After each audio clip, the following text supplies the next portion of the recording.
Voila. Alright. Okay, just want to hit the board. Yeah. And I'll just follow your lead. That way we have a system in place. We don't have to worry about stepping on each other. You just do these and I'll cascade. Alright. So just you want to skip the intros and everything like that. Yeah. So In the spirit of time. right, of course. So like today we're obviously here talking about, hold on a second, my flash is on, so Okay. annoy me.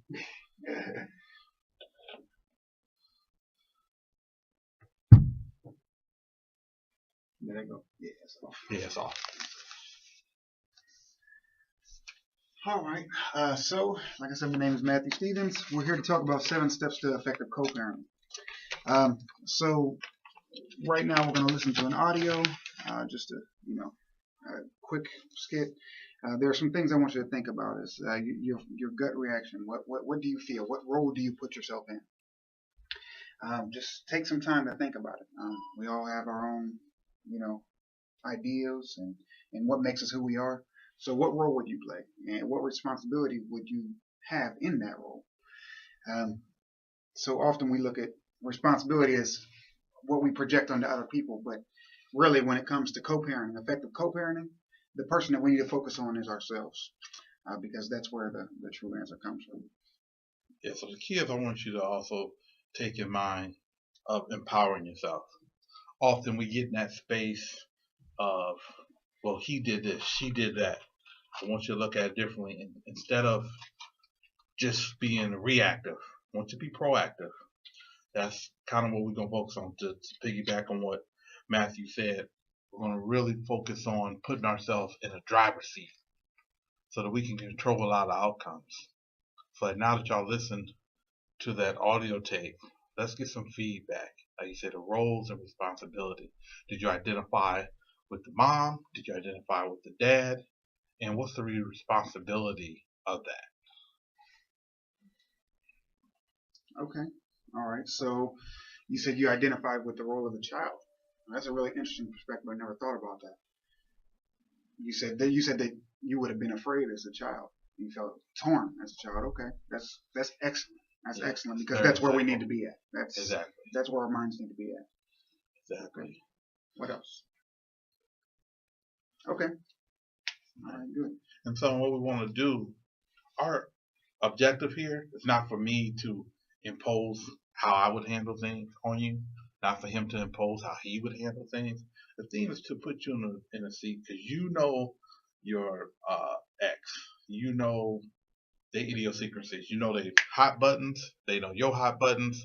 We just really want you to think about what's going to be best for our child or for our children, and how can we navigate conflict successfully so that the outcome is going to be the best outcome under these circumstances for our child or our children.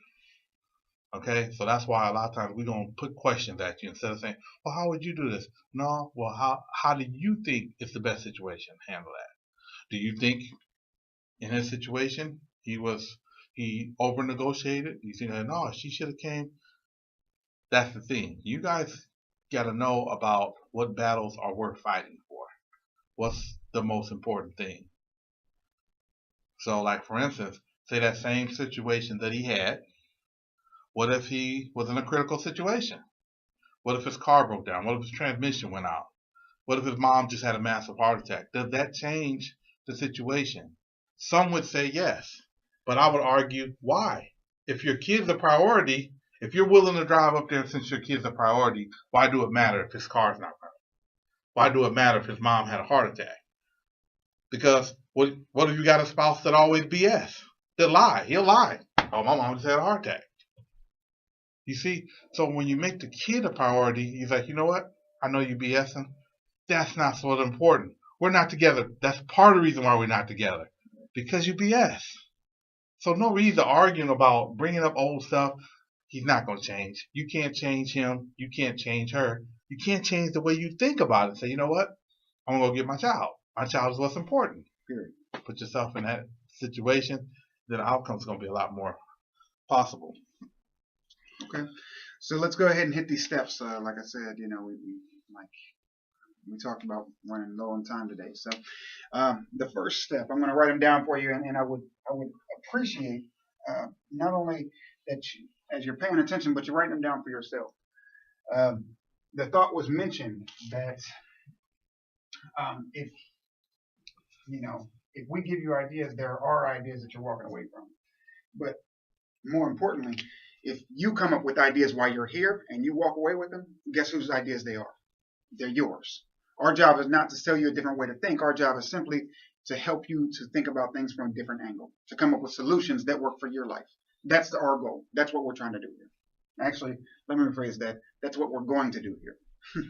So I just need your input. So the first thing we're going to do is expect the negative behaviors. Okay? Expect negative behaviors. Okay, so why is that important? Well, the first thing I'll say is that when we walk into a situation, and we don't, we're not knowing what to expect, we can get hit with anything because we don't know what to expect.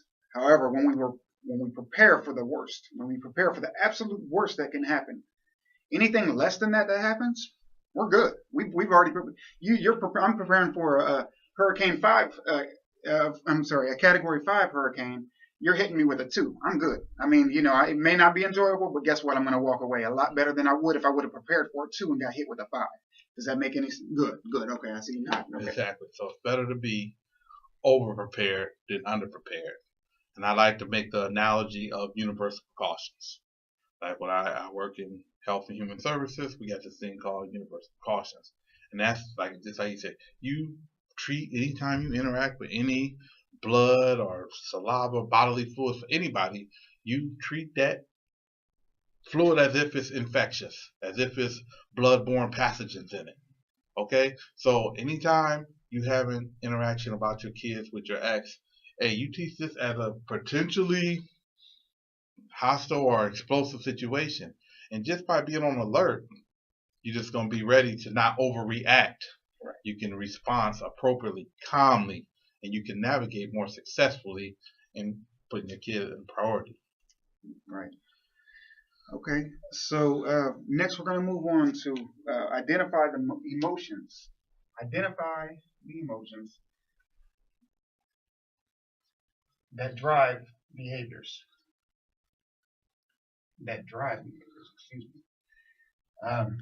So what are we doing here? What's our goal with this? Whose emotions are we identifying? Well, actually, you know what? Let me go ahead and open it up to you. Whose emotions do you think we're identifying? Oh, okay. All right. So you think it's the spouses? Okay. All right. And you identifying our kids' emotions? Okay. That's really important. That's really important. The answer though is we're identifying our own emotions. I talk a lot about emotional fortitude. And you may be thinking to yourself, oh yeah, I know all about emotional fortitude, or you may have no idea what that is. Either way, it's completely okay. So what we're doing with emotional fortitude is the ability to drive through painful experiences, to work through them while acknowledging that pain and moving forward. So often we let pain be our wall. It just stops us dead in our tracks, regardless if we want to acknowledge that or not. That's the truth. So when we start looking at our behaviors, we start focusing on my behaviors. We start, we're able to make changes at a much greater pace, at a much greater, we have a much greater sense of control in the situation because we're looking at who? Ourselves. That's right. I can't control that. I think I don't agree with everything you're doing. Matter of fact, I think some of the things you're doing are just downright crazy, and they're hurting my child. But what can I control? I can add to that situation, or I can take away from the situation. I can add to those flames, or I can throw some water on them. How? By controlling myself, by identifying where I'm at. And I'm going to slide in. It's a good place for me to insert the other side of that coin. On one side of that coin, like he explained so articulately, is emotional fortitude. The other side of that coin is personal governance. That's where you're in the driver's seat. like you said, your emotions. You're in the driver's seat. Yeah, your wife may be angry. Your ex-wife may be angry. She may be screaming at the top of her lungs. You can't control what she does. But guess what?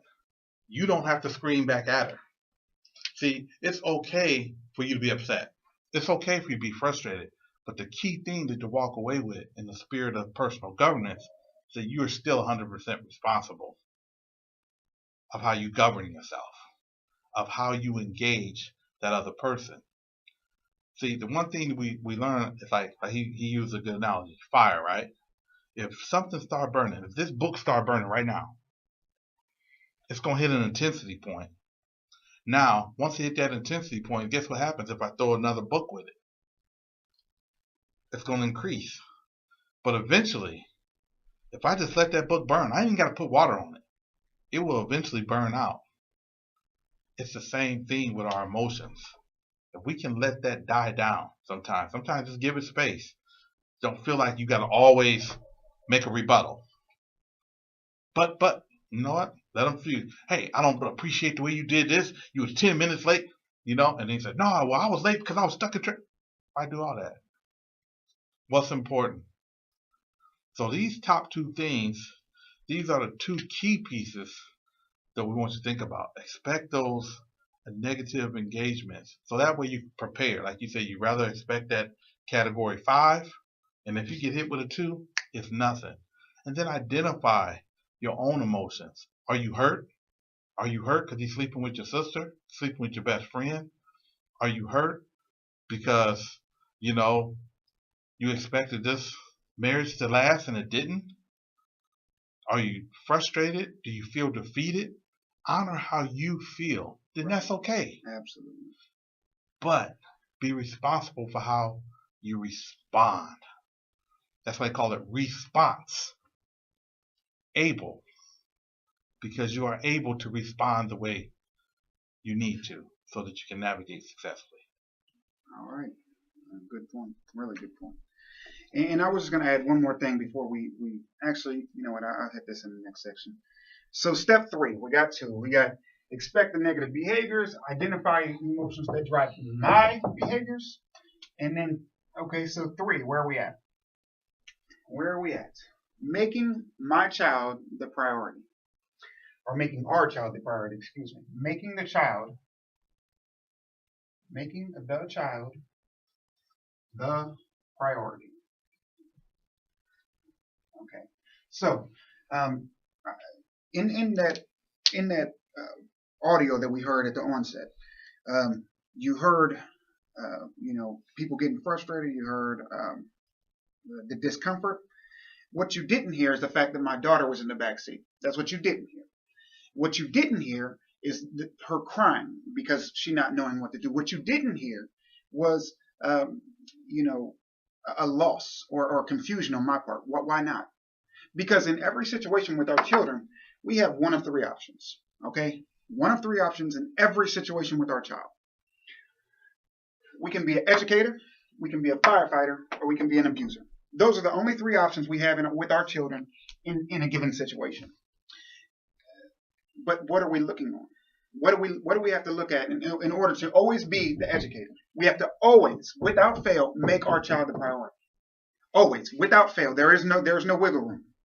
Because anytime you're doing anything less than making your child the priority, you are no longer the educator. You are no longer the one teaching your child. You are now either the firefighter or the abuser. And that's powerful. And you say, well, this seems kind of common sense.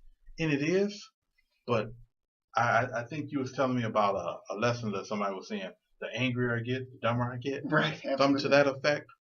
And that's very true, because a lot of times all this stuff, that's why we said expect that negative engagement, because now you expect it. Now it's not going to catch you off guard to where you're just going to react negatively, right?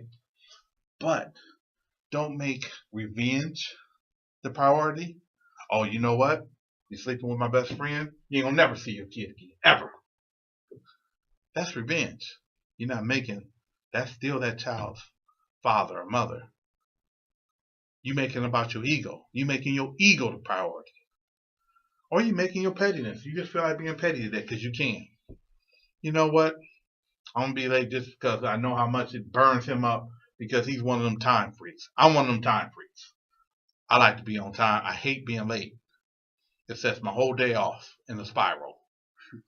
So somebody that know me, or you be 3 minutes late and it's like being 80 minutes late to me.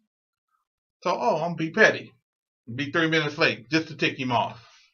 We do these kind of things. But we got to ask ourselves, what are we showing our kids? Are we educating them to be responsible? Are we educating them to be accountable? Are we educating them to be petty, to be vengeful, to be bitter instead of better? Because a lot of times it's not about what we tell them, it's about what we show them. So this is the opportunity. That opportunity, when he let you listen to that was an opportunity for him to educate. Hey, yeah, I'm not with your mom. I respect your mom, and I care about you. You, my child, are the priority. And not one time in that conversation did you hear me tell my daughter, you are the priority.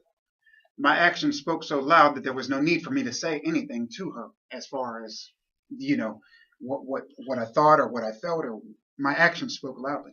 My actions said, you know what? You're the most important thing, so let me get you where you need to be. And that's a beautiful thing about when we put our child as the priority, our words mean very little. They mean very little because our actions are constantly showing who we are. And that's for the good or the bad. So number 4, then we're going to go on to honor your commitment. Okay, honor your commitment. So what is your commitment? What is your commitment? Who do you have a commitment to? Okay. All right, yeah, so you have a commitment to yourself, right? That's right. You have to show yourself some respect and take care of yourself. Absolutely. Of course, your child. Very good. So what commitment are you honoring? What commitment should we always be trying to honor? Very good, exactly. Making our child the priority. By honoring our commitment to make our child the priority, our children always win. Let me repeat, our children always win. I'm going to tell you a quick story about myself, as far as making my child the priority. I was in Las Vegas. I had moved out there to pursue a business venture, and felt like it was something I needed to do for my daughter. That's what I wanted to do for not just her. Let me be completely honest. It was about her and me. I wanted to provide the most secure, most beautiful financial life possible, and I felt like I needed to be in a place so diverse that I couldn't help but win. And I went out there, and let me tell you, I went out there with a nickel in my pocket, a literal nickel in my pocket. And I know the term is overly used now, is winning, but I was winning. I was doing good. I was setting up classes in the Urban League. I was in front of $1 million investors within a month. I was where I needed to be. I was proud of myself. I was making things happen day in and day out.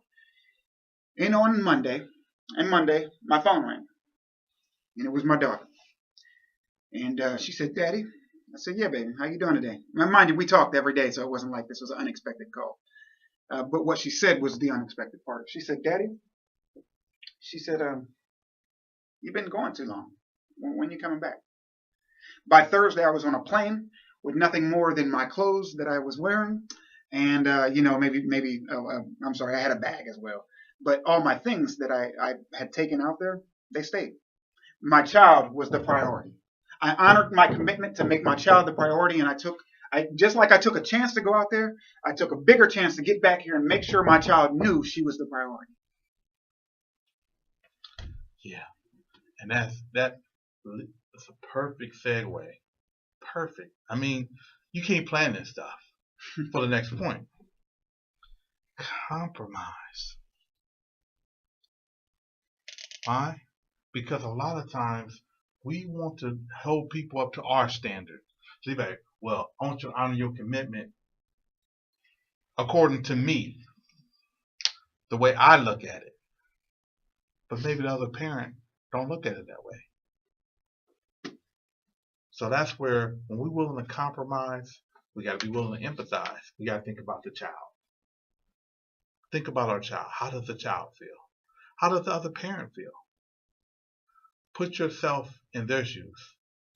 If you're not the custodial parent, think about how they feel on Christmas because they're not there with the children. Their child wake up in the morning to run up and open up the gifts, and dad's not there to see him open up the gifts. You're there with your husband, so they're there with the stepdad, whatever. This is something that I can speak to in terms of compromise. When I was still deeply in love with my kid's mom, she had went on, got married. I still came. We still joint parenting because I want to be a part of that process where my kids came and opened up the gifts on Christmas. So I had to honor my commitment to be a dad, to be engaged dad, and had to make my children a priority. So not my ego. My ego would have said, screw that. I'm not going there to sit up under her and her husband year after year, but I did. And I want you to take a second to think about that as far as how much humility, how much love that takes for a person to do. There's really nothing I can add to that because it was what he said was touching and very honest and real. But think about the sacrifices he made in order to make his child the priority.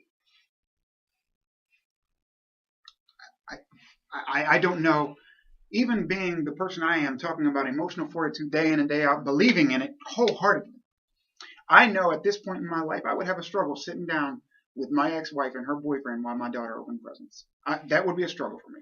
Yeah. For whatever reason, that would be a struggle for me. Now, if I thought it would be beneficial for my child, would I swallow my pride and do whatever I had to do to get myself in that mental? Absolutely, 100%. But I want you to think about what he just said and how much genuine love for his children that took for him to do that. And you have to ask yourself, what does it mean to you? Now, if you're not, and once again, now say you're not in that place, like he was saying, hey, I ain't in that place. Guess what? Honor your commitment. Say, you may say, well, hey, well, such and such did it for his kid. That's such and such. That's right. Me. We have to handle things the way we feel best. So that means if you ain't in that place where you can handle being there to see them opening their gifts, I mean, hey, well, maybe I got to come pick up my kids later on that day. Right. They come open up the gifts at my house. See, you have to be willing, but your kid is still the priority. Always. But you don't want to put yourself at risk, because if you don't take care of you, you can't take care of nobody else. So, like he was saying, educator, firefighter, or abuser. See, you don't want to put yourself in this situation when you start getting bitter, because that ain't going to make nobody else better. You don't want to there where you being there, you being negative, you giving off it. You may not even say nothing. Just the way you step in the room and the energy just changes. Who's the victim? Your ex? Her new love? Your child or your children.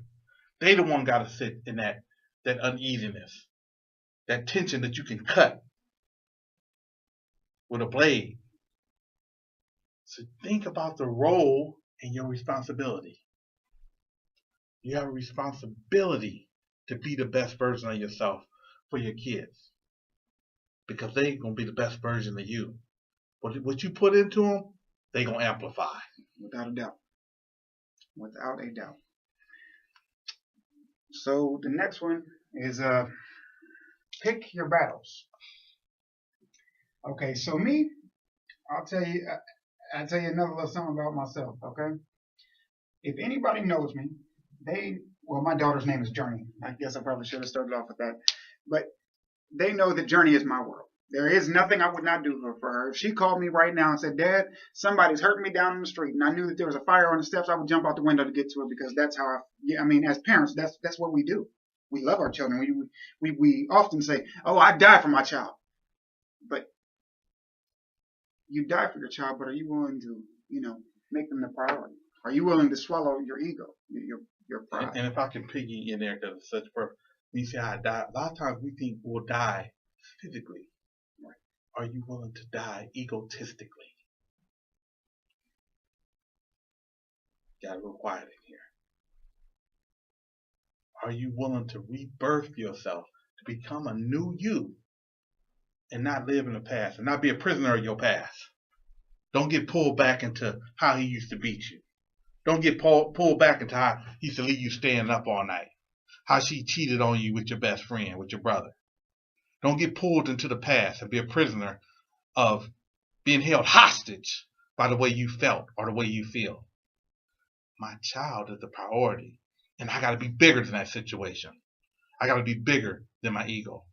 Bigger than my pettiness. Bigger than my revenge. I got to be better than that. Because my child's important enough. What better reason to make that sacrifice? There isn't one. In my opinion, anyway. So we talked about picking your battles. Just because we're invited to an argument doesn't mean that we have to engage in said argument. I can show you, if I wanted to, I could pull up my phone right now and show you 50 opportunities where I could have started an argument, where I could have fought back and been right there. And I can pick up my phone right now and send a message, just like all of us can, with our ex and be enraged in 3 minutes flat, yeah. like nobody's business. But where are we at? What is that making us? Because at the end of the day, our child is going to be the one who suffers the consequences. Where are we going to be at? Pick your battles. And sometimes, I'm sorry. No, go ahead. I was just saying, and sometimes know that picking your battles means you give up one. You take one for the team. So at the end of the day, your child is still educated the best way to handle things, even when it's not their way. And if I can squeeze in, once again, this dude is so good, man. I mean, it don't get better. I promise we didn't plan this. So the educating piece, there are real battles that we need to pick when it comes to health and safety. 100%. That's important. Somebody's putting I don't care who. If you putting your child at risk, you would hope that the other parent would say, hey, you know what? You getting high, you going to dope dens and stuff like that, you put my kid at risk, hey, we're going to war about that. That's a battle we need to pick. Agreed. Education. Hey, you want to be the Disney dad and let the kids stay up to 3, 4 in the morning, and now when they come to school after you drop them off Sunday night, or after you drop them to school in the morning or whatever, because they've been up all night and they sleeping in class and they failing. Those are battles that I would pick. Those are important. Health and safety, education, those are very important because that's going to help them be accountable adults. Agreed. So these are the kind of battles that are worth picking. The dude, you don't like the fact that dad doesn't marry that girl that's 20 years younger with her and her nice little tattoos and her pretty little figure, and you getting a little upset because you don't like the way she walk around the house all shapely and dressed in her little teeny weeny bikini. Hey, is that putting your child at risk? Honestly. Because sometimes we'll, in the veil, in the spirit of health and safety, but you know the ulterior motive. You know if you're being honest. You know if you're being genuine. The universe knows if you're being genuine. And here's a hint that I use here's a hint that I use to deal with really a check and balance on myself, really to see where I'm at mentally, emotionally, and everything. If I have a situation that I'm facing, if I have a decision that I have to make, what I do is I write myself a list. Just between me, myself, and I. If I have any question that what I'm doing is about my ego, about anything other than making my child the priority, and trust me, there's some days where I have to make 15 lists because I have to check my ego every 30 seconds. I sit down and I write, okay, well, how's this hurting journey? I don't like said boyfriend. I think he's a piece of garbage, frankly. So, but is this hurting journey? What are the consequences if I let this happen? And when the consequences outweigh, the could be's and should be's, then I have to take action. But until then, if it's something I can just swallow my ego on and just move forward, then in my mind, that's the best way to go. And one more thing I'll say about it is that the decisions we make, for me anyway, the hardest decisions I've ever had to make have always been the most beneficial decisions. Let me repeat that. The hardest decisions I've ever had to make have always been the most beneficial decisions. Always. It's powerful. And I like the fact that he said, hey, write it down. How is this being helpful? How is this being hurtful to my child? That's a way of making it concrete. It takes the abstract to where you can see it. This hurts my child in this said way. A, B, C. This helps them in this way. A, B, C, D, E. Then you got a way that you can measure it. Because a lot of times we get trapped in the gray area. So like with my whole philosophy of personal governance, that's like anytime you may see my logos and stuff, it's in black and white for a reason. It could be full color. It's in black and white so that we don't get trapped in the gray areas. So we focus on what we can do. So you can write it down. You can look and see. Absolutely. This. You can write down the pros. You can write down the cons. And this is going to empower you. Without a doubt. 100%. And just, so, yeah, I mean, that's so empowerment. That's a key piece because nobody likes to feel powerless. Don't care who you are. Don't care what situation you're in. Nobody likes to feel powerless. The difference is the extremes will go to regain that power. So parent-to-parent communication. That's the seventh step, the final step. And you might think to yourself, well, parent-to-parent communication, shouldn't that be first? Shouldn't that be the top of the list? Yeah, it should be. But let's be honest. If I can't expect your negative behaviors and deal with the irrational conversation that we're about to have, am I in a good place to have parent-to-parent communication? No.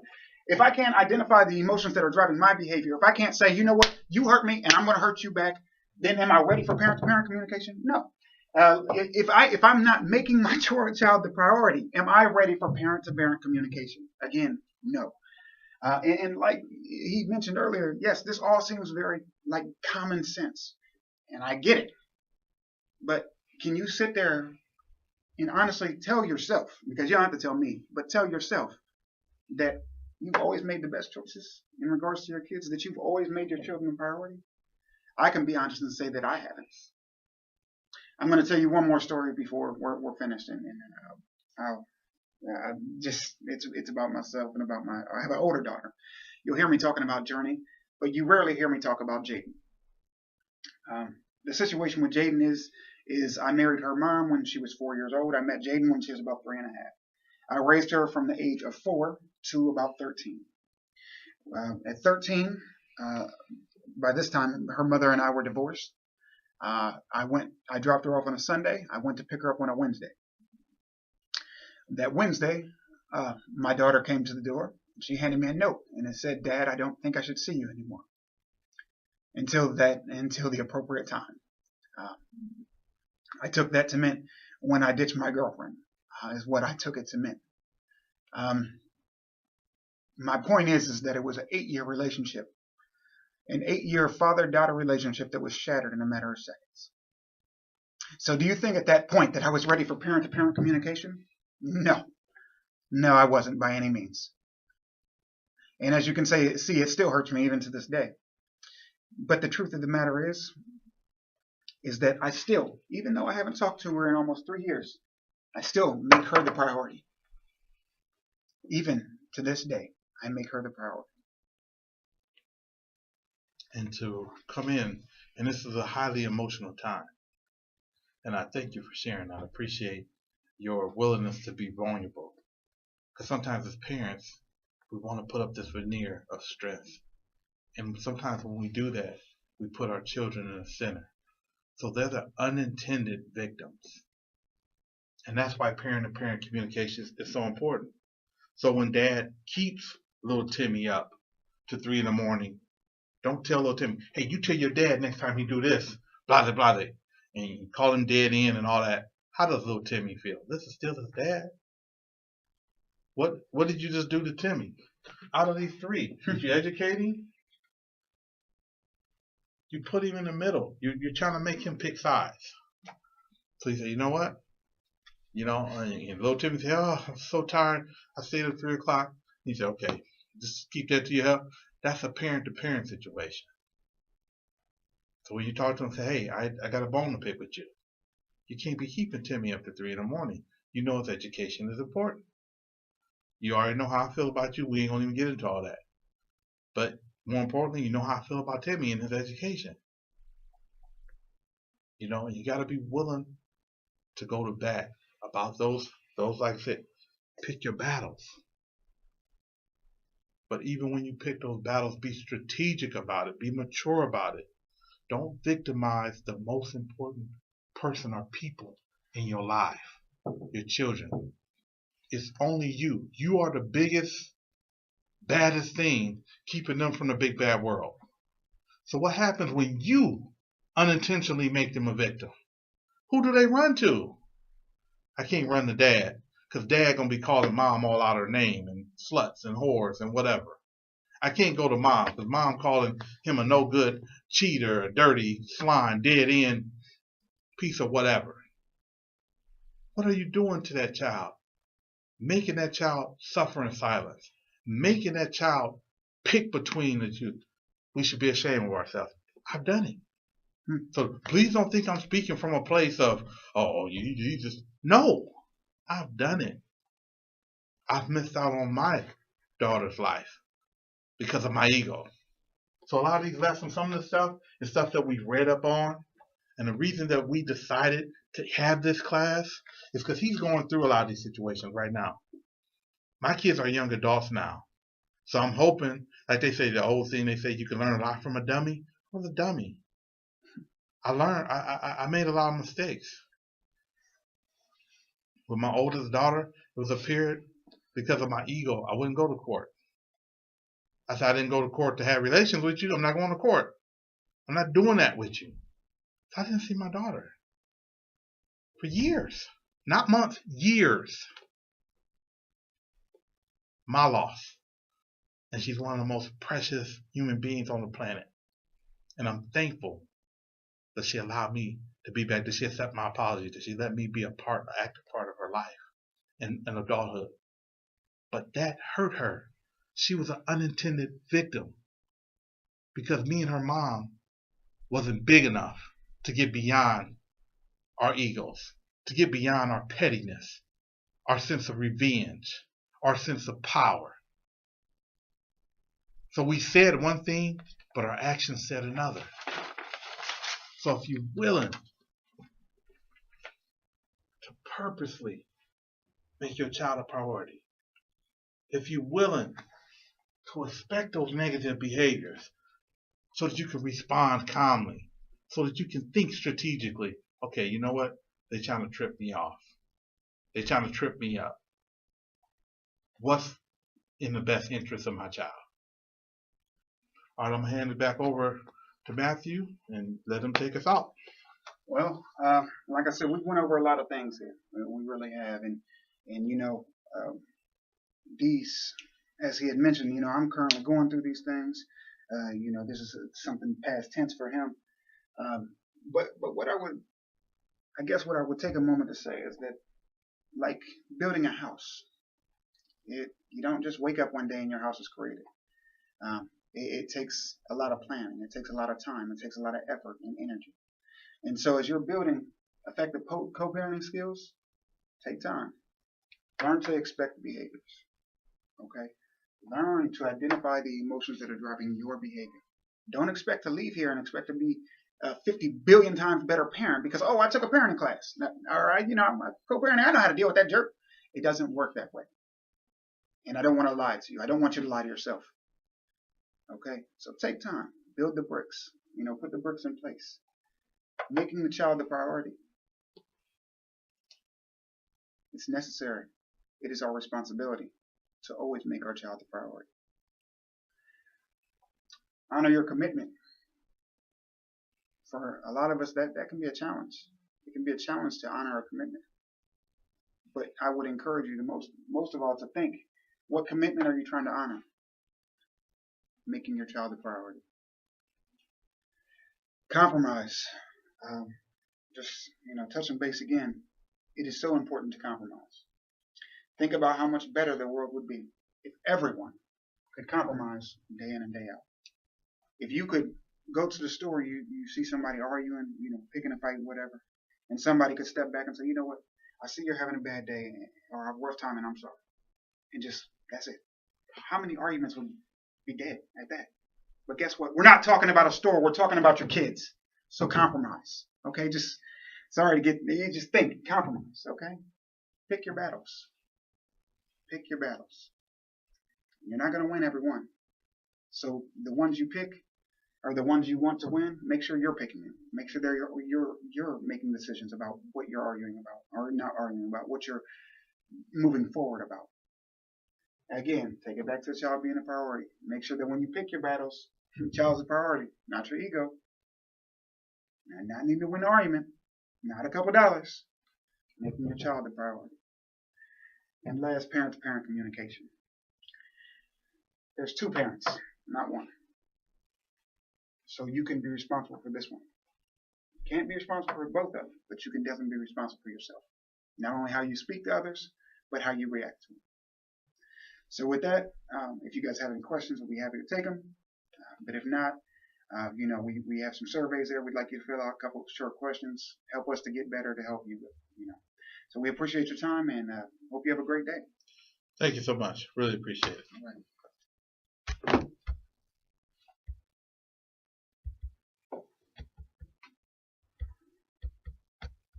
Trying to stop it.